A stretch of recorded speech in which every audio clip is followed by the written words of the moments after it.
resulta ng Administrasyong Arroyo. Sabat kalahati. At kalahati. So, parang gumawa ka ng bato, pinapukok mo sa ulo. Ano po ang dahilan na kayo ay nagpasya finally na tumakbo bilang Pangulong ng Pilipinas? Bigay ko muna sa yung shortcut answer tapos expand ko. Shortcut answer, dumating yung punto na klaro sa akin na meron talagang panawagan ng taong bayan at hindi pumunta sa akin. Dinadagdag ko sa naiya muna. Sumakit na yung plano pumunta ko sa Napag-Retreat. Pupunta kami ng Davao para yung nagtuloy ng tao. Parati yung mga nakatapat ko sasabihin sa akin, umaba na ko kayo, kasama na kami. Pagdating ko sa Zamboanga Airport ko sa Napag-Retreat, ganoon din. Parang yung pinakadulo ko no arrival section, parang bago mo sa tama, pulong-pulong ko ng tao. Pareho rin ako mensahe. Pero pag yung retreat ko, na-order ko yung tama yung lahat ng inputs na pumapasok sa akin. Bakit ka tatakbo? Bakit ka tatakbo? Medyo sinequence. Yung pati mga question ng ano ba epekto sa mga kapatid ko ito? Hindi pa naman kami nakitip po ako dahil nakaluksa pa rin ako sa nanay ko. Yung kahit tama ba, nadadagdagan mo yung pressure nila sa pagbabago ng aming mundo. So, yung shortcut answer is this. May pagkakataon, hindi tayo kailangan transactional. Meaning, punta tayo kung sino-sinong power broker dyan in exchange for money, for a significant voting group, etc. Ibabahagi na natin yung governance ng bansa. Kung ang tao magdadala, especially when the campaign period starts, makikita po niyo yung t-shirts. Baka mahirapan kayo na makita pare-pareho in any venue, let alone different venues. Yung sticker, ito, meron ko, maski pangit ang logo. Nung aeroplano ko, galing kami ng Davao, meron pong tao, pinatay ako, may tangan-tangan sa bundle ng stickers. Yung libre ko, may mukha ko sa kita. Hindi po akin yun. First time siguro sa buong history ng Pilipinas, humingi yung kandidato ng sticker na pinapromote sa akin. Tapos ang alun-alun po ako, dahil taga-Batak, Ilocos ko ako pala sa akin. At tangan-tangan niya sa bundle. Yung araw ko ng Marsa na yung Batak, pag nadala ka doon, ikaw yung kasama ng dito, pakita ka na yung sa pero ito, so, yung dumating ako center sa punto, madami yung nagpipilit sa akin, pag hindi ikaw tumakbo bilang presidente, ayaw na namin, hindi na sila susuporta. Hindi ko pwede i-transfer.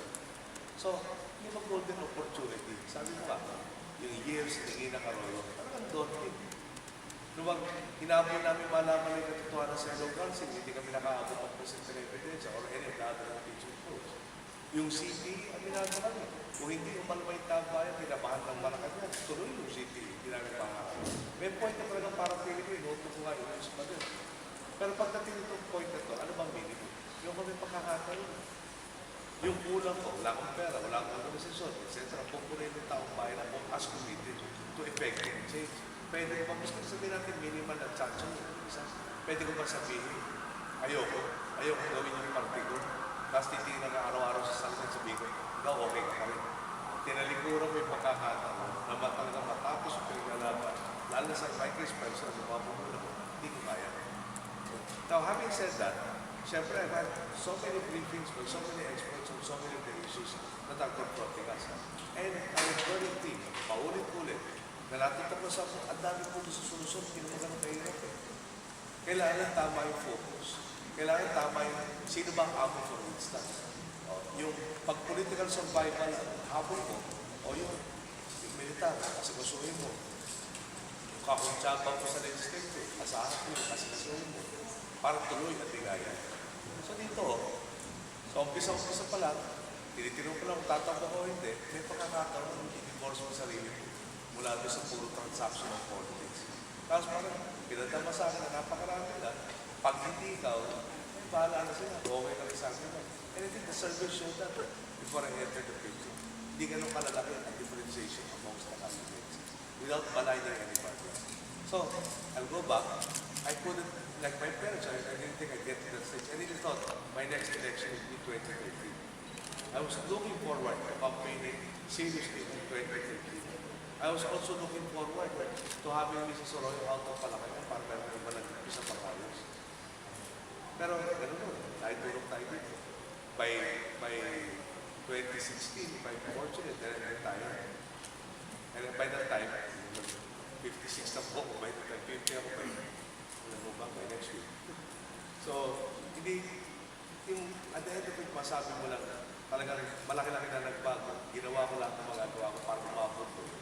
At talaga nadama, baka mabayan ko na, kaya na nilang ituloy. Kasi wala ka sa eksena. Yun po, talaga yung main reason. I'm not even saying I'll get to the end point of this exercise.